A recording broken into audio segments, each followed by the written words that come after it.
Bienvenidos a esta exploración de un momento, un momento realmente tenso y definitorio en la historia de la Iglesia primitiva. Hoy nos adentramos en un choque, casi diría, de titanes teológicos en pleno siglo III. Exacto. Un periodo fascinante y complejo. Hablamos del enfrentamiento entre San Calixto I, que era obispo de Roma en aquel entonces, y un teólogo muy influyente, Hipólito. A menudo pensamos en las persecuciones romanas como el gran drama de esa época. Y bueno, lo fueron, claro. Sin duda, marcaron muchísimo. Pero las tensiones internas, las ideas enfrentadas sobre cuestiones fundamentales, pues también fueron cruciales, ¿no? Marcaron el camino a seguir. Totalmente. A veces olvidamos esa parte, la de los debates internos, que fueron igual de determinantes o más. Para analizar esta disputa en concreto nos vamos a basar en un documento que detalla este conflicto histórico, también teológico, y se centra específicamente en San Calixto y esta controversia con Hipólito. Un buen punto de partida, ¿sí? Entonces, ¿qué buscamos hoy? ¿Cuál es el objetivo? Pues queremos entender a fondo las dos posturas, ver cómo este debate modeló la forma en que la Iglesia entendió el perdón de los pecados, la penitencia. Y sus consecuencias, claro. Y sus consecuencias. Y quizás extraer alguna reflexión sobre ese equilibrio siempre delicado entre misericordia, disciplina, autoridad. Vale, pues vamos a meternos de lleno. Perfecto.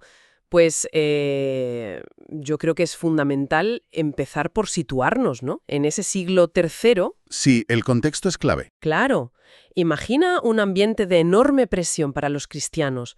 Las persecuciones imperiales no eran algo, digamos, abstracto, eran una amenaza real, cotidiana. Llevaban a situaciones límite. Tortura, la posibilidad de la muerte. Uf, durísimo. Y claro, ante eso, pues algunos cedían. Es humano. Cometían actos que la comunidad consideraba gravísimos. Como renegar de la fe, ¿no? La apostasía. Exacto, apostasía. O entregar las escrituras sagradas a las autoridades, que era otro acto terrible para ellos, o incluso participar en ritos paganos para salvar la vida. Estos eran los lapsi, los caídos. Los caídos, vaya término. Y su existencia, la de miles de personas en esta situación, planteó una pregunta explosiva dentro de la propia Iglesia. Una pregunta que lo removió todo. ¿Cuál era esa pregunta? Pues, a ver, ¿tiene la Iglesia poder, autoridad para perdonar estos pecados tan graves, pecados mortales cometidos después del bautismo? ¿Se puede readmitir a la comunión a alguien que ha renegado de Cristo? Y si es así, ¿cómo? Entiendo. No era una cuestión teórica, para nada. Era un problema pastoral urgente, con nombres y apellidos. Exacto. Miles de personas implicadas y dividió profundamente a la comunidad. Y ahí, claro, surgen las respuestas opuestas de Hipólito y Calixto. Empecemos, si te parece, por Hipólito.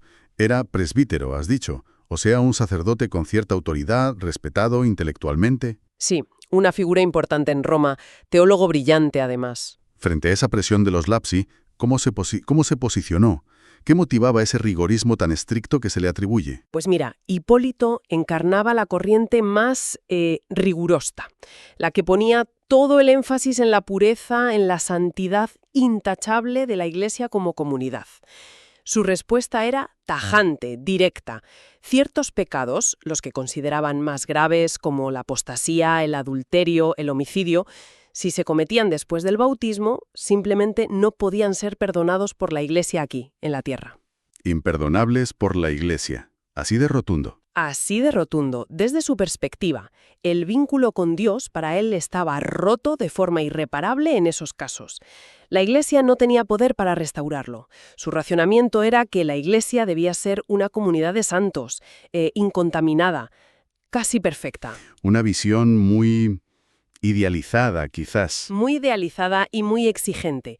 Permitir la reconciliación de pecadores tan graves, según él, significaba rebajar ese ideal, manchar la santidad colectiva. Era como decir, si perdonamos esto, ¿qué somos? Claro, entiendo la lógica, aunque sea dura. Una defensa a ultranza de la identidad. Exacto. Y fíjate hasta qué punto llegó su oposición a la práctica que defendía Calixto como obispo en Roma, que era más laxa, digamos. Fue tan radical su postura que Hipólito dio un paso extremo. Se dejó proclamar obispo rival por un grupo de seguidores. Un obispo rival. ¿En Roma? Sí, convirtiéndose así en el primer antipapa documentado de la historia. El primer antipapa. Eso es fuerte. Provocó un cisma, una ruptura formal en la comunidad de Roma. Para Hipólito, la Iglesia debía ser un espacio exclusivo para los fieles, los que permanecían sin mancha grave. Los demás, pues, quedaban fuera, permanentemente. Es una postura de una dureza tremenda, la verdad, casi sin concesiones. Y frente a esto tenemos a Calixto I, el obispo de Roma oficial reconocido, el Papa. ¿Cuál fue su respuesta? Porque el contraste es llamativo. El contraste es total, sí. Calixto ve la Iglesia de otra manera, ¿no? Has dicho antes, casi como un hospital de campaña. Justo. Mientras Hipólito la veía, como decías, como un club de élite de santos. ¿Y cómo justificaba Calixto esa visión tan inclusiva, podríamos decir, frente a esa pureza que defendía Hipólito? Pues Calixto abordó la cuestión desde una perspectiva completamente diferente y la ancló en la autoridad que él entendía que había heredado de Pedro. Su argumento central se basaba en el poder de las llaves, la promesa de Jesús a Pedro en el Evangelio de Mateo. Ah, el famoso pasaje de Mateo 16, ¿verdad? Lo que ates en la tierra... Ese mismo, Mateo 16, 19. Lo que ates en la tierra quedará atado en el cielo, y lo que desates en la tierra quedará desatado en el cielo. Calixto interpretaba esto de una forma muy clara. Era la autoridad dada a la Iglesia, a través de Pedro y sus sucesores, para perdonar todo tipo de pecado. Sin excepción, Terio, si existía arrepentimiento, la Iglesia tenía el poder, recibido de Cristo, para desatar ese pecado, para perdonarlo. Por eso, su visión de la Iglesia era radicalmente distinta a la de Hipólito. No era un tribunal de los puros que juzga y excluye, Sino más bien, sino una madre misericordiosa que acoge al hijo que vuelve arrepentido. Un hospital que busca sanar las heridas espirituales, por profundas que fueran. La misión de la Iglesia para Calixto no era mantener fuera al pecador, sino precisamente ofrecerle un camino de vuelta, tenderle la mano. vale. Pero una cosa importante que has mencionado, el arrepentimiento, no era un cheque en blanco, ¿no? No, para nada. Esto es crucial. Calixto no defendía un perdón automático o fácil.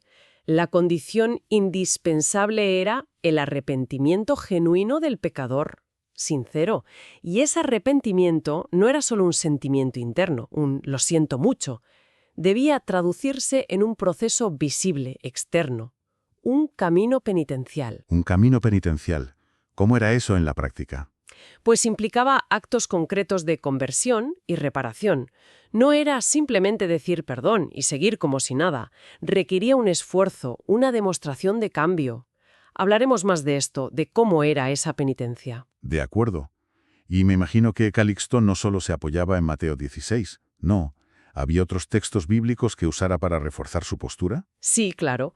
Él y quienes compartían su visión recurrían también a otros pasajes. Por ejemplo, un poco más adelante en el mismo Evangelio de Mateo, en el capítulo 18. Ajá. Jesús repite esa fórmula de atar y desatar, pero esta vez dirigiéndose a todos los discípulos. Mateo 18, 18. Esto reforzaba la idea de que era una autoridad eclesial, no solo personal de Pedro. Y también citaban frecuentemente, por ejemplo, la primera carta de Juan, el capítulo 1, versículo 9. ¿Qué dice?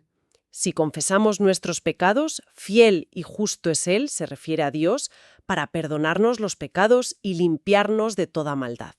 Subrayaban esa disposición divina al perdón, que se hacía efectiva a través de la confesión en la Iglesia. Entiendo. Así que la postura de Calixto, resumiendo, no era barra libre, digamos, sino ofrecer un camino concreto de regreso, exigente sí, pero posible. Exactamente. Fundamentado en la autoridad apostólica, en la Escritura y en una visión de la Iglesia como lugar de misericordia activa. Esa es la clave. Misericordia activa y estructurada. Y esta visión fue la que finalmente prevaleció, ¿no? A pesar del cisma de Hipólito. Sí, a la larga, la postura de Calixto fue la que se consolidó en la Iglesia Universal, aunque Hipólito es venerado como santo también, curiosamente, tras reconciliarse antes de morir mártir. Pero su rigorismo extremo fue rechazado. Qué curioso final para Hipólito. Pero bueno, volviendo a la postura de Calixto. ¿Cómo afectó esta visión, la que prevaleció, al desarrollo posterior de la Iglesia? A su forma de entender el perdón, la penitencia. ¿Qué impacto tuvo? El impacto fue inmenso. Realmente sentó las bases para siglos de teología y práctica sacramental. Podemos ver varias consecuencias directas, desarrollos clave que surgieron de esta controversia. A ver, cuéntanos. Mental de la Iglesia para perdonar todos los pecados, sin importar su gravedad. La victoria, digamos, de la postura de Calixto estableció como doctrina que esa misión de atar y desatar era universal. La Iglesia tenía la autoridad conferida por Cristo para reconciliar al pecador arrepentido. Incluso en los casos más extremos como la apostasía, que era el gran debate. Exacto, incluso en esos casos. Esto fue un pilar fundamental para el futuro desarrollo del sacramento de la reconciliación o penitencia. Quedó claro, la puerta nunca está cerrada del todo si hay arrepentimiento. Vale, primera consecuencia clara, la afirmación del poder de perdonar todo pecado. ¿Qué más? En segundo lugar, quedó muy patente que esta reconciliación no era, como decíamos, un acto mágico ni un perdón barato. Exigía un proceso de penitencia serio, estructurado. Ajá, el camino penitencial que mencionaste. Eso es. Aunque las formas concretas variaron mucho con el tiempo y el lugar, en esa época, en el siglo III y los siguientes, generalmente implicaba varias cosas. Primero, una confesión de la culpa, a menudo pública, o al menos ante el obispo o sus representantes. Segundo, El cumplimiento de obras penitenciales. ¿qué tipo de obras? Pues podían ser ayunos, oraciones específicas, limosnas generosas, a veces incluso llevar un atuendo particular como signo de penitencia, o algo muy duro, la exclusión temporal de la comunión eucarística. Uf, eso debía ser muy fuerte para un creyente. Durísimo. Y finalmente, tras un periodo de prueba, que podía ser largo, y una vez demostrada la conversión, venía la readmisión solemne a la plena comunión, normalmente por parte del obispo. Entiendo, era un camino largo, público y exigente. Nada de confesarse y listo, como quizás se piensa a veces hoy. No, en absoluto. Era un proceso comunitario y visible, muy serio. Vale. Llevamos dos consecuencias: poder universal de perdón y exigencia de penitencia seria. ¿Alguna más? Sí, una tercera consecuencia que a mí me parece fascinante es cómo esta disputa reforzó el rol del obispo de Roma, del Papa, como árbitro final y garante de la misericordia equilibrada. ¿En qué sentido? Pues al imponerse la visión de Calixto sobre el rigorismo extremo de Hipólito, se consolidó la idea de que era la autoridad apostólica central, la heredera de Pedro, la que debía custodiar ese equilibrio delicado El equilibrio entre la verdad doctrinal, las exigencias morales por un lado y la necesidad pastoral de la misericordia por otro. No eran las opiniones personales, aunque fueran de teólogos brillantes como Hipólito, las que definían la práctica universal de la Iglesia. sino la decisión del sucesor de Pedro. Exacto. Vemos aquí como una crisis concreta, una disputa interna, ayudó a solidificar la autoridad papal en cuestiones disciplinares y doctrinales de gran calado. El Papa como garante de que la puerta de la misericordia permaneciera abierta, pero no de cualquier manera. Muy interesante esa conexión entre la disputa y el fortalecimiento del papado en este ámbito. Y hay una última consecuencia, o quizás un desarrollo a más largo plazo. Dime. Aunque la confesión individual y privada, como la conocemos mayoritariamente hoy, tardaría aún siglos en generalizarse. ¿Siglos? Vaya. Sí, su generalización vino mucho después, impulsada sobre todo por los monjes irlandeses a partir del siglo VI-VII. Pero todo este sistema de penitencia pública y reconciliación eclesial del siglo III sentó las bases indispensables. Estableció firmemente el principio.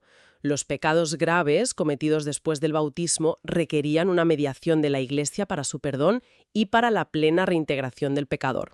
Preparó el terreno, digamos. Justo. Preparó el terreno teológico y pastoral para la evolución posterior hacia formas más privadas del sacramento. Sin la afirmación de Calixto, quizás la historia habría sido muy diferente. Queda clarísimo. Cómo de una necesidad pastoral apremiante que hacer con los lapsi, surgió una definición doctrinal clave sobre el perdón y una práctica penitencial que, aunque evolucionaría mucho, marcó profundamente la identidad de la Iglesia. Mirando atrás desde hoy, desde el siglo XXI, ¿qué significado profundo podemos extraer de toda esta controversia? ¿Por qué nos debería importar este debate del siglo III? ¿Qué nos dice, más allá de la historia eclesiástica? Creo que esta historia, como dices, va más allá de lo puramente histórico o eclesiástico. Encierra varias lecciones clave. La fuente que mencionabas habla del significado apologético, es decir, cómo este episodio nos ayuda a entender mejor la lógica interna de la fe y la práctica católica. Podríamos destilarlo quizás en 3 grandes, no sé, insights o ideas clave. Perfecto, vamos con ellas. La primera, la verdadera santidad de la Iglesia, según la visión que triunfó con Calisto, no radica en una pureza lograda a base de excluir a los pecadores. No es un club de perfectos, sino que su santidad reside, paradójicamente, en su poder y su misión de ofrecerles un camino de vuelta, un camino de sanación, de reconciliación. La imagen de la Iglesia como hospital que decías. Exacto. Esta disputa consolidó esa imagen frente a la de Asamblea de los Puros, la Iglesia como madre que busca activamente a la oveja perdida y celebra su regreso. Es un cambio de paradigma fundamental sobre dónde reside la santidad de la institución, en su capacidad de acoger y sanar, no solo en su norma. Vale, primera idea. La santidad está en la reconciliación, no en la exclusión. Segunda, Segunda idea clave, el papel del primado de Pedro, la autoridad del obispo de Roma. Se reveló crucial como factor de unidad frente a una amenaza real de fragmentación interna. En un momento en que el rigorismo de una facción importante como la de Hipólito podía haber causado una ruptura duradera o varias iglesias con prácticas distintas. lo que habría sido un caos, imagino. Un caos, pues la postura firme pero misericordiosa de Calixto, basada en su autoridad apostólica, sirvió como ancla para mantener la comunión. Mostró cómo la figura papal podía actuar como garante de una práctica común y misericordiosa, frente a tendencias centrífugas, ya fueran rigoristas o laxistas. Entendido. El Papa como punto de referencia para la unidad en la práctica pastoral. Y la tercera idea, que me parece muy importante también, sobre cómo se forma la doctrina. A ver, Esta historia nos enseña algo vital. La enseñanza sobre el poder de perdonar los pecados y la práctica de la penitencia no nacieron en un laboratorio teológico abstracto, de gente pensando en su despacho. Surgieron directamente de la confrontación con un problema pastoral real y dramático, la existencia de miles de cristianos caídos por la persecución. La vida real empujando a la teología. Exacto. La Iglesia tuvo que encontrar una respuesta arraigada en el Evangelio, claro, pero aplicable a esa situación concreta y dolorosa. Esto subraya la interacción constante entre la doctrina revelada y la experiencia vivida de la comunidad creyente. La teología respondía a la vida, no solo a conceptos abstractos. Fascinante ver ello, cómo una crisis específica obliga a tomar postura y acaba definiendo aspectos centrales de una institución durante siglos. Recapitulando muy brevemente entonces, hemos viajado al siglo III para presenciar ese choque tremendo entre el rigorismo de Hipólito, exclusión de pecadores graves, y la visión de Calixto, poder de la Iglesia anclado en Pedro para perdonar todo pecado mediante arrepentimiento y penitencia. ¿Un choque frontal? y vimos cómo esta tensión fue fundamental para definir el poder sacramental de perdonar y de alguna manera sentó las bases de lo que hoy conocemos como el sacramento de la confesión o reconciliación. Exacto. Hemos trazado esa línea, desde una disputa muy concreta sobre disciplina penitencial en un contexto de persecución hasta sus consecuencias a largo plazo. Consecuencias en la teología sacramental, en la comprensión de la misericordia divina mediada por la Iglesia y también en la consolidación del rol del papado como garante de esa misericordia equilibrada con la verdad. Una historia local, de Roma, pero con implicaciones universales y duraderísimas. Totalmente. Entonces, ya para ir cerrando, más allá de la historia eclesiástica en sí, ¿qué nos podemos llevar para nuestra propia reflexión? ¿Qué eco tiene esto hoy? Quizá, no sé, pensar en cómo cualquier grupo humano, sea religioso, político, social, incluso una familia, maneja esa tensión constante. ¡Qué tensión! Pues la tensión entre mantener unos estándares, unos principios, unas reglas, que son necesarias para la identidad del grupo, y al mismo tiempo saber ofrecer segundas oportunidades.